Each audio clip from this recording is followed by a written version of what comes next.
छात्रों, आज की इस कक्षा में आपका स्वागत है। आज हम BSc first year organic chemistry में अल्काइंस के बारे में चर्चा करेंगे।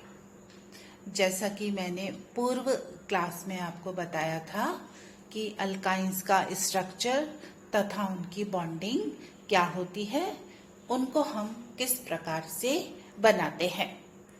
अल्काइंस को हम कई विधियों द्वारा बनाते हैं। उनमें से एक है डाई हैलाइडों का वीहाइड्रोहैलोजिनेशन करना, और we can say by dehydrohalogenation of डाइहैलाइड्स।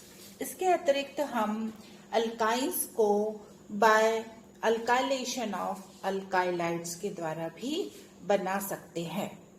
ग्रिलियर अभिकर्मकों से भी हम अल्काइंस को बनाते हैं। डीहैलोजिनेशन ऑफ टेट्रा हेलो अल्केन्स के द्वारा भी हम अल्काइंस को बनाते हैं। आज हम अल्काइंस की जनरल फिजिकल प्रॉपर्टीज के बारे में चर्चा करते हैं। ये एल्कीन व अल्केनों की तुलना में कम वाष्पशील होते हैं। 4 कार्बन परमाणु तक की एल्काइने गैसीय, 5 से 14 कार्बन परमाणु तक की अल्काइने द्रव व इससे अधिक कार्बन परमाणु वाले अल्काइने ठोस होती हैं। एसिटिलीन में लहसुन जैसी गंध होती है। इसके अतिरिक्त अन्य सभी अल्काइने गंधहीन होती हैं। ये जल में अल्प विलेय होती हैं, जबकि एसीटोन, बेंजीन, अल्कोहल आदि कार्बनिक विलायकों में ये शीघ्र विलेय हो जाती हैं। इनके गलनांकों, क्वथनांकों तथा अपेक्षित घनत्वों के मान अणुभार बढ़ने के साथ बढ़ते जाते हैं।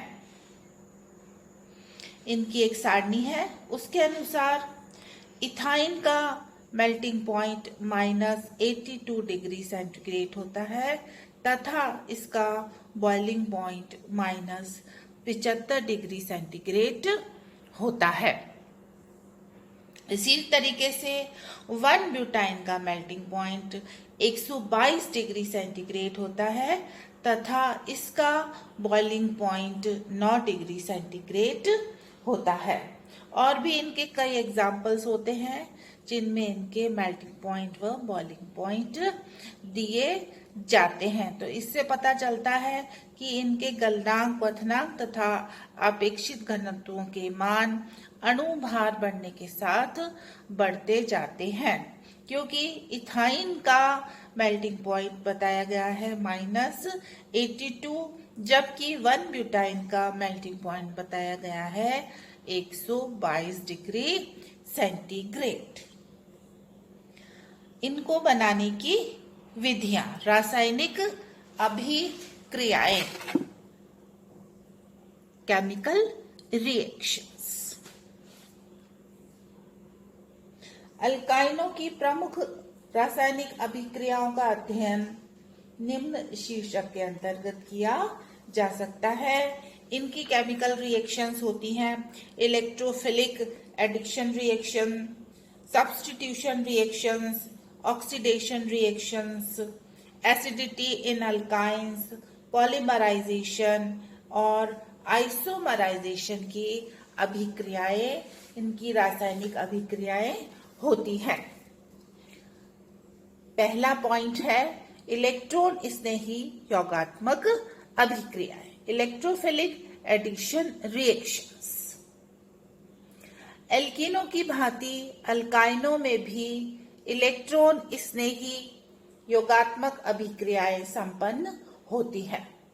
चूंकि कार्बन कार्बन के मध्य 2 पाई बंध है, अतः 2 अणुओं का योग होगा। यह 2 चरणों में पूरा होता है। पहले चरण में एक अणु का योग होकर एल्केनिल यौगिक बनता है और दूसरे चरण में एक एल्केनिल यौगिक एक और अणु का योग करके संतृप्त यौगिक में परिवर्तित हो जाते हैं। यहाँ पे रिएक्शंस क्या होती हैं? C triple bond C plus XY gives alkene. जब अल्काइन की अभिक्रिया हैलाइड के साथ करवाई जाती है तो हमें एल्कीन प्राप्त होती है।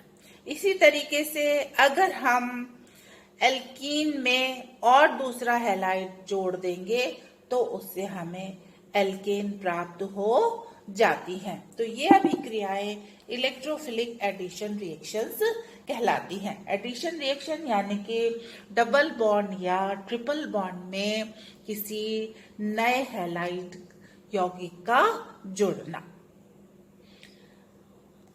इसी तरीके से रिएक्शंस होती हैं हाइड्रोजन का योग या हाइड्रोजनेशन रिएक्शंस। उत्प्रेरक निकल, पैलेडियम आदि की उपस्थिति में अल्काइनों पर हाइड्रोजन का योग होता है और पहले एल्कीन और फिर अल्केनों का निर्माण होता है। For example CH3 C triple bond C CH3, ये क्या चीज हुई? This is 2-ब्यूटाइन। 2-ब्यूटाइन में हाइड्रोजन तथा निकल की उपस्थिति में जब अभिक्रिया होती है तो हमें ब्यूटाइन की जगह 2-ब्यूटीन प्राप्त होता है। यह एक प्रकार की एडिशन रिएक्शंस होती है। इन अभिक्रियाओं में निकल, पैलेडियम इत्यादि उत्प्रेरक की तरह अभिक्रिया करते हैं। उत्प्रेरक अभिक्रिया को तीव्र कर देता है लेकिन अभिक्रिया में काम में नहीं आता है। इसी तरीके से जब हम 2-ब्यूटीन की अभिक्रिया पुनः हाइड्रोजन तथा निकल के साथ करवाएंगे तो हमें N-ब्यूटेन की प्राप्ति होती है। तो हम देखते हैं कि जब 2-ब्यूटाइन को निकल उत्प्रेरक के साथ अभिक्रिया करवाई जाती है तो हमें ब्यूटाइन से 2-ब्यूटीन प्राप्त हो जाता है और इस 2-ब्यूटीन से जब हम पुनः निकल या हाइड्रोजन की अभिक्रिया करवाते हैं तो हमें N-ब्यूटेन की प्राप्ति होती है। नियंत्रित परिस्थितियों में उपयुक्त हाइड्रोजन की क्रिया को संपन्न करके एल्कीनों को भी प्राप्त किया जा सकता है। उत्प्रेरक के सही चुनाव से हम इच्छित एल्कीन प्राप्त कर सकते हैं। फॉर एग्जाम्पल, जब हाइड्रोजिनेशन सोडियम व द्रव अमोनिया अथवा एल्यूमिनियम हाइड्राइड द्वारा संपन्न कराया जाता है तो मुख्य उत्पाद के रूप में विपक्ष एल्कीन प्राप्त होती है। अभिक्रिया है 2-ब्यूटाइन प्लस H2 सोडियम तथा अमोनिया की उपस्थिति में या लिथियम एल्यूमिनियम हाइड्राइड के साथ जब अभिक्रिया की जाती है तो हमें ट्रांस 2-ब्यूटीन प्राप्त होता है।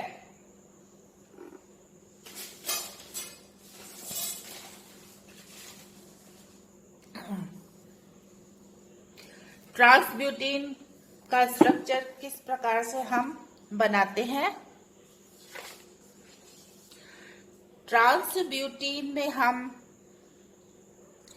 CH3 C triple bond C CH3 की अभिक्रिया H2 के साथ लिथियम एल्यूमिनियम हाइड्राइड के साथ जब अभिक्रिया कराई जाती है तो हमें C double bond C H H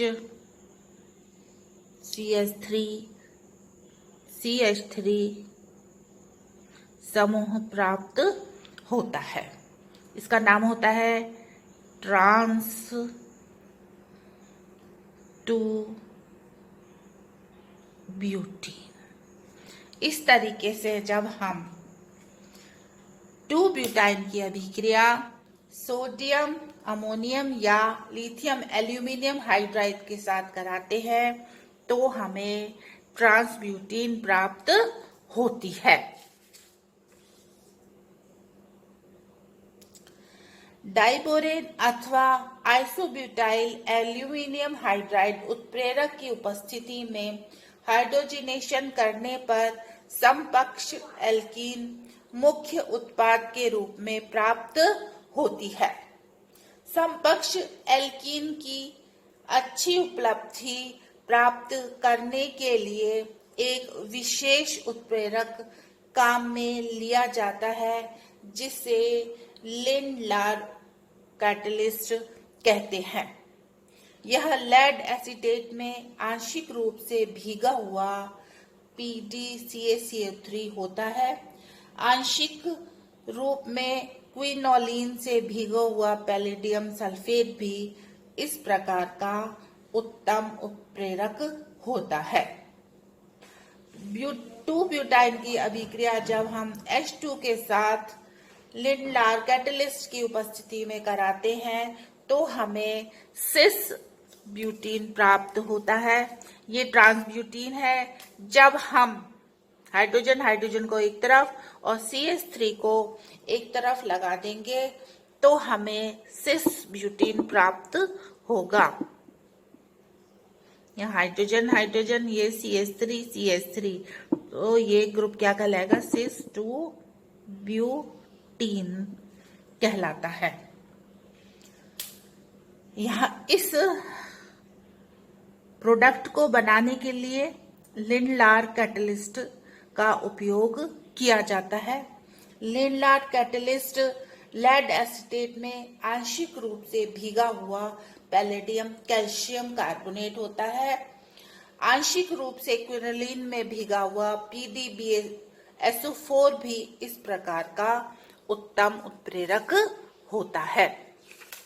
इस तरीके से हम इलेक्ट्रॉन